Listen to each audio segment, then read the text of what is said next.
Business Connect en partenariat avec Made in Maurice.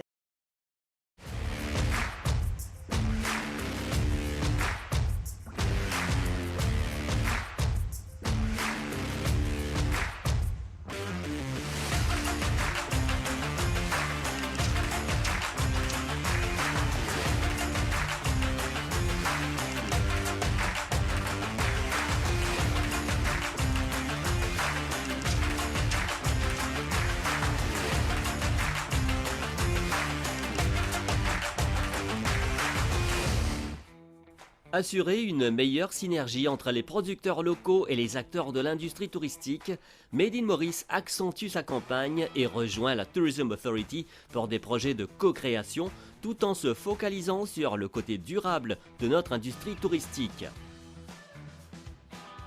La branche mauricienne de l'Université de Middlesex abrite une académie d'arbitrage utile non seulement pour les étudiants en droit, mais aussi pour les professionnels du secteur. Un outil essentiel pour les opérateurs économiques concernant les règlements des différends en commerce.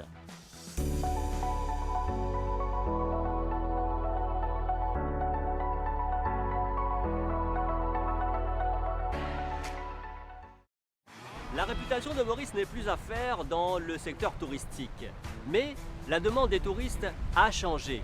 Un tourisme plus vert, plus responsable, et c'est ce que tente de promouvoir la Tourism Authority avec le projet Sustainable Island Mauritius. Mais comment intégrer aussi les manufacturiers locaux dans cette démarche? Il y a eu des ateliers de travail, des séances de travail pour regrouper tout le monde autour du secteur touristique.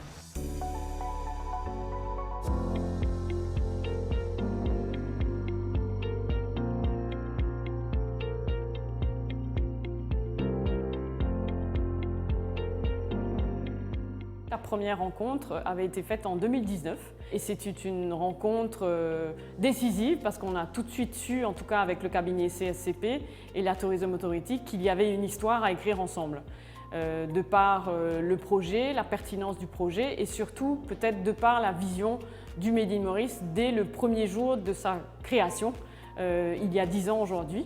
Parce que la vision du Made in Maurice a toujours été justement de créer cette passerelle entre le secteur manufacturier, le secteur industriel et le secteur hôtelier.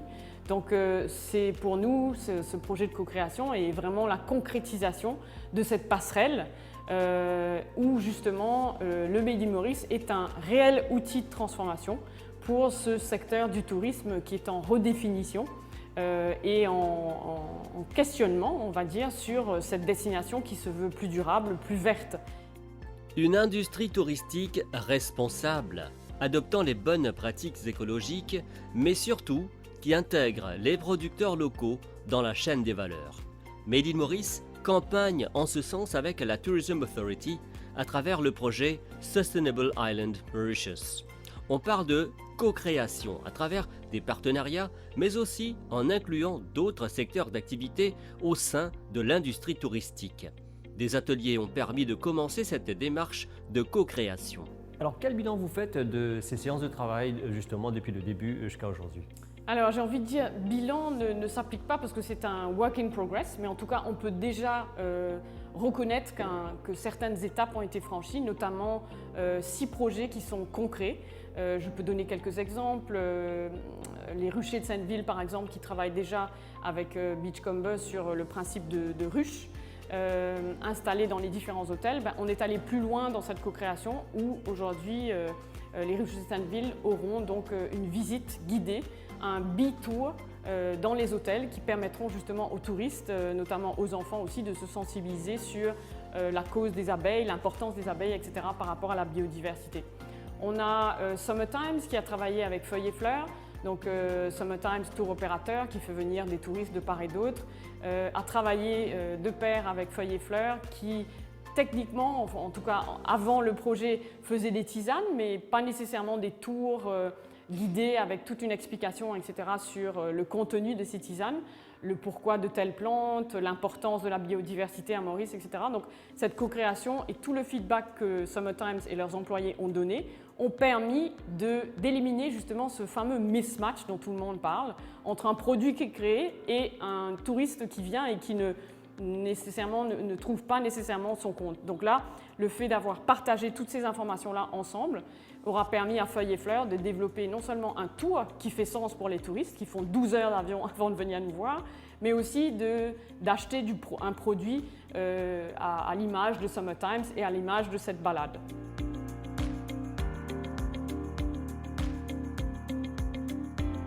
On apprend beaucoup sur les artisans, le local made in Maurice. On travaille beaucoup avec la main. Comment promouvoir le local made, comment aider les artisans avec la période de crise qu'on vient de passer. On est en train de parler de co-creation dans ce secteur. Comment vous pensez que ça peut arriver, ça peut se concrétiser? Comme on est à l'hôtel, donc on peut aider beaucoup les artisans en proposant leurs produits dans les hôtels, en racontant les histoires derrière, le storytelling, comme on dit, qui intéresse beaucoup les clients de nos jours. Ils demandent beaucoup sur le sustainability, les histoires familiales, le personal touch, le produit, les processus, comment les produits sont conçus. Depuis octobre, le retour des touristes à l'île Maurice, nous avons remarqué, après la COVID, que leurs attentes, mais aussi leur façon de vivre eux-mêmes ont changé. C'est-à-dire que eux-mêmes veulent aller dans des endroits sustainable, ils choisissent des partenaires, donc les tour opérateurs qui s'allient avec le sustainable, donc le vert, etc. Avec la Tourism Authority et Made in Maurice, on a un peu sauté sur l'occasion parce que nous étions en train de chercher plein d'artisans pour travailler avec eux à plusieurs niveaux et que tout le monde soit gagnant et qu'on réponde aux besoins des clients. Donc, ce workshop nous aideront plutôt, Coquille Bonheur tous, de faciliter les rencontres avec les artisans. Faciliter les rencontres justement avec les artisans. Exact. Et comment est-ce que cela aboutira, bien sûr, à apporter leurs produits vers ce marché qui a complètement changé maintenant? C'est ça. Comme vous avez dit, comme le thème un peu de ce workshop avec Made in Maurice, c'est la co-création de nouvelles excursions. Donc, c'est surtout ça, quoi. C'est emmener les touristes à avoir et connaître tout ce qu'on propose. Le Mauricien, c'est quoi? L'île Maurice, c'est quoi? C'est pas juste ses plages, c'est pas juste son rhum, je sais pas. Mais bon, voilà. Donc, en gros, inclure tout le monde, c'est l'inclusion de Maurice ensemble, quoi. L'idée, c'est d'emmener les touristes vers eux, les rencontrer et travailler ensemble pour que tout le monde puisse sortir de là gagnant, entre guillemets.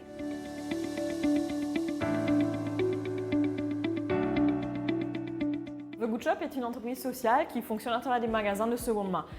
Tous les dons qui nous sont donnés vont soit aller directement au magasin, ce qui va financer de l'éducation et ce qu'on appelle du Empowered Employment. En effet, 60% de nos employés ont des barrières à l'emploi. Ça veut dire peut-être des handicaps physiques, des handicaps mentaux, des passés difficiles. Et le but, c'est qu'on vraiment crée une plateforme où tout un chacun peut s'autonomiser à travers le travail, mais aussi grandir en tant que personne. Et puis justement, un pourcentage de nos fonds vont chaque mois à un fonds d'éducation. C'est aussi positif pour l'environnement puisqu'on redonne une seconde vie à tous ces items. Récemment, on a lancé Repair et Renew by The Good Shop. Tous les objets qui ne peuvent pas aller directement au magasin ou qui ne peuvent pas être donnés à nos partenaires ONG. Donc chaque semaine, on donne environ une centaine de boîtes à nos partenaires ONG. Donc tous les items qui ne peuvent pas être directement donnés ou vendus sont en fait retravaillés par nos artisans. Donc on a un atelier de meubles et un atelier textile où ces items sont soit réparés ou soit upcyclés pour créer des nouveaux objets faits localement avec des matières upcyclées et donc sustainable. Je pense que le seul moyen d'aller de l'avant, c'est vraiment la co-création. Nous, une de nos valeurs, c'est ce qu'on appelle le Radical Partnership. Même dans la création même de nos objets, oui, on utilise des matières upcyclées de chez nous, mais on devient aussi des solution providers pour d'autres industries qu'on est en train d'utiliser aussi leurs leftovers dans nos objets. Et du coup, ça, c'est une partie de la co-création, mais on pense que dans un écosystème, tout un chacun joue son rôle. Donc les opérateurs touristiques également pour promouvoir ces produits, ce savoir-faire au tourisme et aussi au public général. Un toolkit a été présenté pour les acteurs de l'industrie touristique, un guide qui tient compte des spécificités mauriciennes. The CCP, the Collaborating Center for Sustainable Consumption and Production, is the implementing partner for this project, led by the Tourism Authority. And the goal of the project was to green the entire supply chain and value chain of the tourism industry. And so my part with my team was to really look at the local suppliers, which means local producers, entrepreneurs, SMEs, and how they can also be better integrated in the tourism industry. And then, of course, Corona happened, and we really were even more dependent on a strong local partner to make this happen from Germany. And we had already had some contact with Made in Morris, and then it really came together that they were working here to make this happen. We were working in Germany to make it happen, and we did 2 rounds of webinars online. For 5 weeks each, for 25 different local brands to build capacity on values, sustainable design principles, which are really important, marketing, storytelling, and really then also how to co-create with hotels and tour operators. We're talking about sustainability. Is it a demand coming from the tourists themselves, and how do the Mauritian operators react to it? The demand for sustainable tourism has grown for the last 10 years, each year a little bit more. So sustainable tourism, where tourists look to have a sustainable tour, a sustainable vacation, and then also, of course, stay at a sustainable hotel, buy sustainable products, has grown.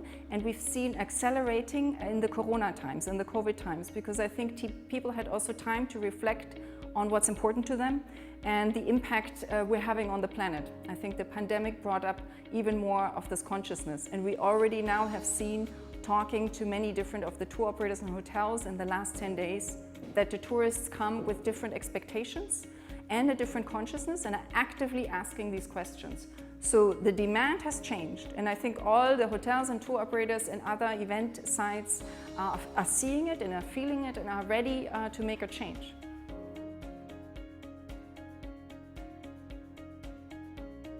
Et je rajouterai que toute cette idée justement de développement de produits, développement d'offres qui se veulent non seulement innovants mais aussi qui devraient et qui doivent répondre à cette idée de mismatch, il y a aussi dans la perspective court-moyen terme l'idée que le corner Made in Maurice s'étende à l'aéroport et soit accessible à tous les touristes, qu'on ait aussi des boutiques Made in Maurice à travers l'île ou à travers les hôtels. Donc pour que vraiment l'offre Made in Maurice soit le plus accessible possible aux touristes, parce qu'on l'a vu et on l'entend et on nous l'a dit à travers des recherches, les touristes sont à la recherche de produits locaux, de produits durables, de produits qui ont une histoire à raconter et qui leur permettraient non pas de repartir avec des produits qui nous viennent d'ailleurs, mais de repartir vraiment avec des produits qui racontent l'histoire de vous, de moi, des Mauriciens, de toute la société mauricienne, et de conserver donc cette mémoire de leur voyage et ce souvenir du Mauricien que l'on a tellement plaisir à partager.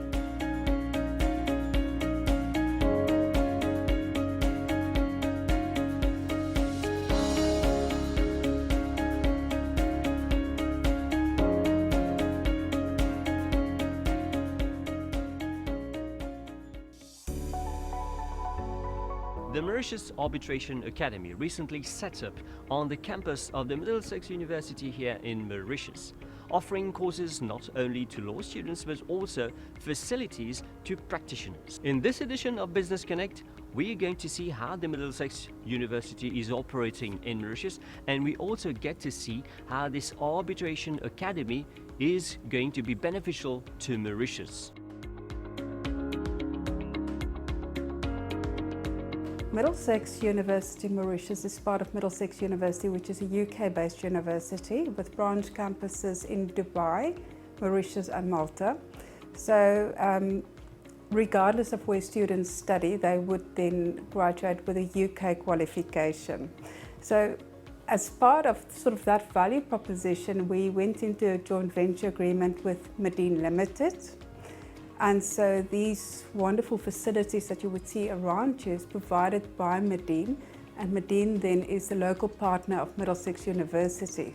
But the university itself operates as part of a UK-based university. Our students follow the same curriculum. They would write the same exams and they would do the same assessments. And so when they graduate, they don't graduate with a Middlesex University Mauritius certificate. How do you see the reaction of the students who come here? What kind of feedback do you have from them and from people around them, the parents, for instance? So that's very interesting. We offer students the opportunity to transfer between campuses. So, you can typically do year 1 in Mauritius, year 2 in Dubai, and year 3 in the UK. But we find that once students start with us, they don't transfer. So on average, we have between 5 and 10 students transferring to another campus every year, which tells you that they are quite happy. What's the potential for developing higher studies in Mauritius on the whole territory?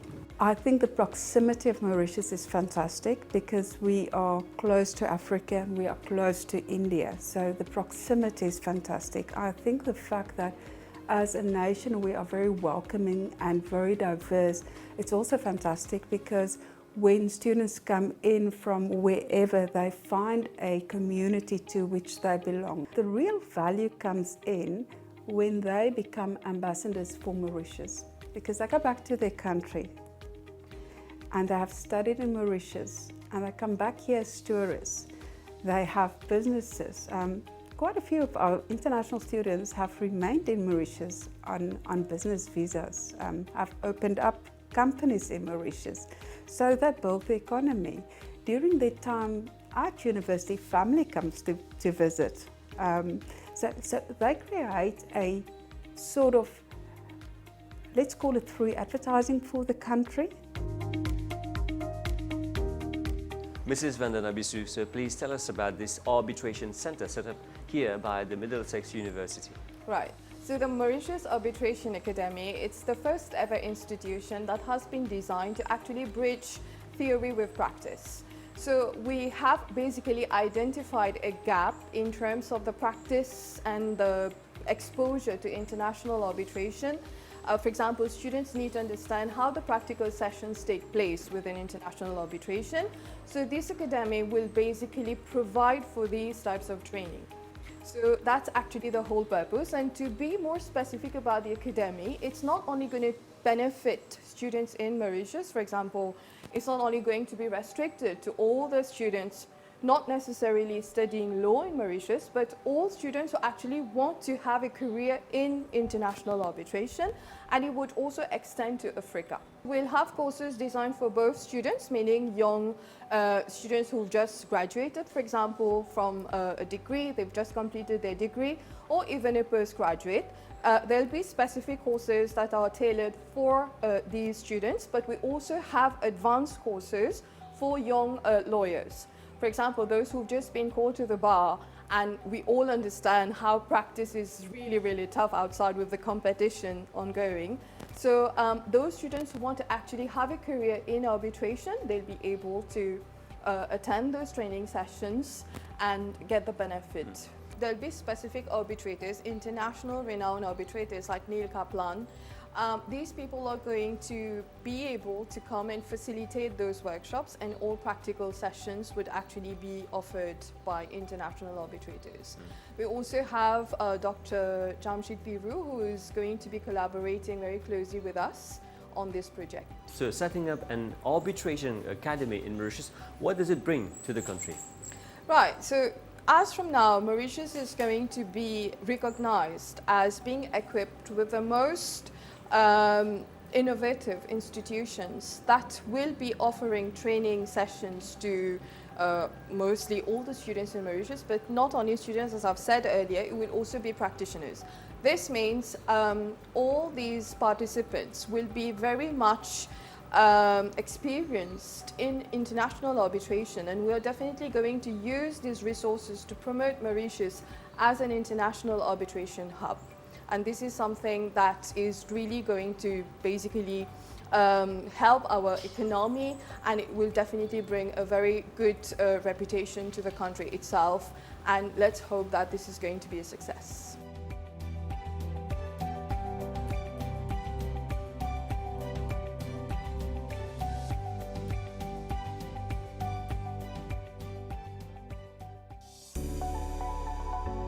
Business Connect, c'est terminé pour cette édition. Merci de l'avoir suivi.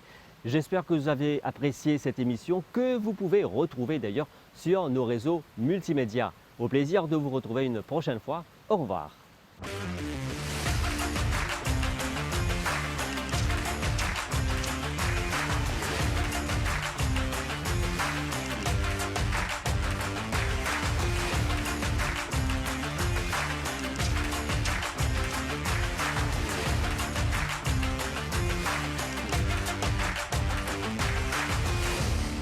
Business Connect en partenariat avec Made in Maurice.